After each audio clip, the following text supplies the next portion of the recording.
Look at Aunt Hefe. Look at Aunt Hefe choking on that stress. We gonna get to it, y'all. Look at Aunt Hefe choking on that stress bump. They coughing off that stress bump. They stop fucking with that stress, that bunko, El Bunko. He didn't get that from El Guapo. You know what I mean? He called himself Aunt Hefe, but he's still smoking that motherfucking Aunt Reggie. You dig? Bro, smoking Aunt Reggie. But we gonna get up on this taco right now. You feel me? Say less moments. Look, my TV didn't even want to play the Busters. So, we gonna get to it though. Just gotta get it all set up. My camera like to trip sometimes like a gang member. But you know what? I got something for that ass. I got something for that ass. Dig that. Yes, sir. We gonna get it in. Come on, man. My setup tripping. My setup don't want me to talk about these dudes at all. Yes, sir. But we getting on them. I don't give a damn. You gonna get your ass up in here. You know what I mean? You gonna get up in here like GBO Gaston. The real talk. You dig? You gonna get up in this whip like GBO Gaston. You dig? Uh-oh. Uh-oh.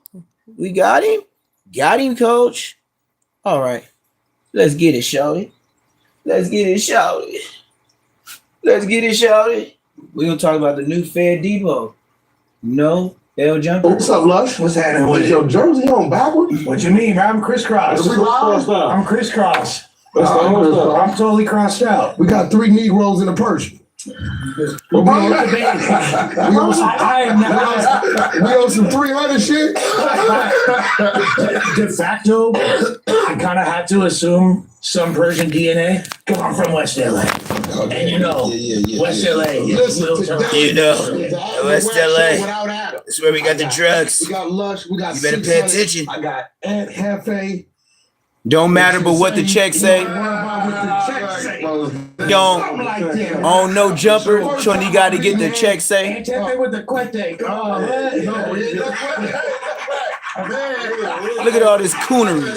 Straight coonery. Now they got Aunt Hefe. Munchie B best friend. Ain't that something? They get Munchie B up there now. All of a sudden Aunt Hefe. I'm going to be real. I done walked a lot of yards. I done did a lot of time growing up from my adolescent to adult. And it's like anything else. It's like walking in the chow hall or walking in the cell. Our gut feeling coming from where we come from always talk to us. Whenever I walk in and see somebody for the first time, right, my gut feeling is like, right, y'all been knowing each other forever. I know it's smooth, right? So at the end Here of we the go day, with the let narrative. everybody know me tell another thing I respect. Here we go with the I think you narrative. respect it too. And got 2 homies with it. Here we go with the There's 2 narrative. people with me. 600 by itself. We all together anyway, right? We got A-Train, we got 6-0, we got Paru. So at the end of the day, Wow. we got cats that pull up like that. Right. First time seeing Wack each other. told us a couple And days any ago he kind don't of bang. friction on the internet, it's a respect thing, right? Because for me to pull up any kind of way, I felt would have been a disrespect to you, bro. On some real shit. Sheesh. But what's more important to me today is I finally got somebody that authentically from the streets, get to time, got the mind frame, the mindset of the has and has nots on what a person is supposed to do and not supposed to do. And for years, I've been looking for somebody because I was listening to your clip on the way down, and you said, it's a lot I don't agree with Wack do and say. But I always address nigga articulate, man. He's not gonna talk. No, but like, listen, it's real shit. And the people looking for somebody to kind of like Coonery. put Wack in the hot seat. Yo, you I'm gonna tell you, like, this is the reason why when academics called me about 6ix9ine, I was watching 6ix9ine do sit-downs with people, and he was running circles around him because everybody was sitting down with didn't come from the streets. Right. It wasn't until I sat down with him and put his little ass in the box, I got him to understand, no, you were just being used. You weren't that. And he finally agreed to it. Right. So he actually in his mind. Hell yeah. He had a answer for everything.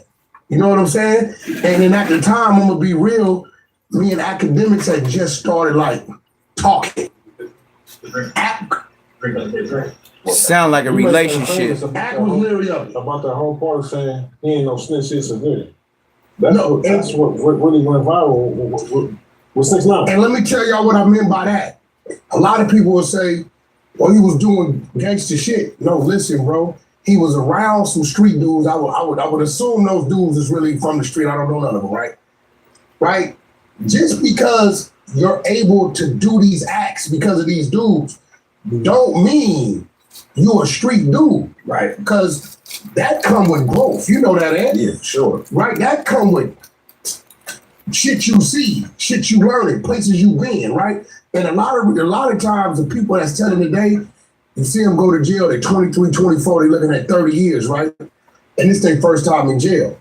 We started doing time in my era at 12, 13 years old, right? So by the time we get to that, we know what to do, what not to do. I called when you said up talking about my Texas thing.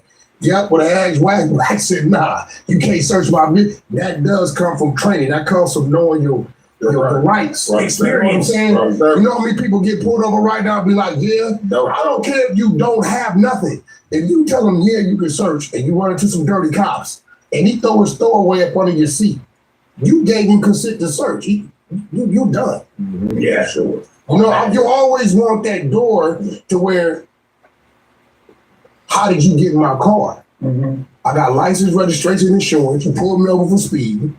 Right? I'm not on no papers. How did you get under my seat? Jay-Z told us you don't need a warrant for that.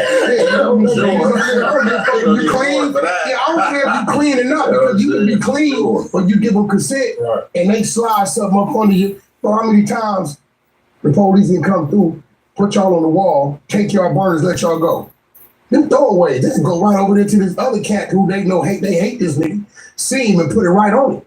But Wack, don't you think that with 6ix9ine, a lot of the anger and the entitlement that this fool had came from, he was in a shot caller position. He's ordering hits. They did that. You feel me? Look, man, I'm gonna keep this live short because I'm finna cut him up. I'm finna chop him up like salami meat. What Wack is trying to explain is how he tried to tell the police when he got pulled over, forgot what state it was, by the troopers, and it's a video on it, and I think it was like around Oklahoma, somewhere like that, and he told the police that they couldn't search the car, but they ended up searching the car anyway, and they found guns on him, a couple of guns, just like Brick Baby. Now we all know, and we all come from the streets, we know if you a known felon, like he tell us all, he been to juvenile hall, he been to YA, so dude, you's a felon, so stop all the rap back. And now you trying to authenticate or bring anyone out that spoke good on your behalf. That's just like Usher. How you gonna go from Loose Cannon to Aunt Hefe ushering him in? Loose Cannon was a pure liar. The world knew Loose Cannon was lying, and you brought him to No Jumper to feed that BS to the world. Now, since Aunt Hefe got into it with Deuce M's, because Deuce M's is the one putting your business on blast on Active Chucks, that's why you got Aunt Hefe, because he spoke on your behalf talking about he ain't read the paperwork. Woo. Look, he ain't read the paperwork because he ain't bought the paperwork. So when he get the paperwork and break it down, he might not be on No Jumper no more. But then, how is Aunt Hefe trying to do this peace treaty like Brick Baby and Munchie B? Now you got Aunt Hefe and 600. 600, known rat. Wack, known rat. Set up artists, all that's still in the rap pack, nigga. I don't give a damn what you talking about. So Aunt Hefe, I know you trying to go on No Jumper because the nigga got 4 to 5 million subscribers. So at the end of the day, I say Aunt Hefe and Munchie B. Both of y'all No Jumper. You go to Fed Depot, you fuck with the feds, you fuck with the rats, you is a rat. Nigga, period. I would never be on your show, nothing, because once I see what I saw, I already know what I see. Just like Wax said when he seen with Aunt Hefe. You know, I could tell a dude that's really from the streets.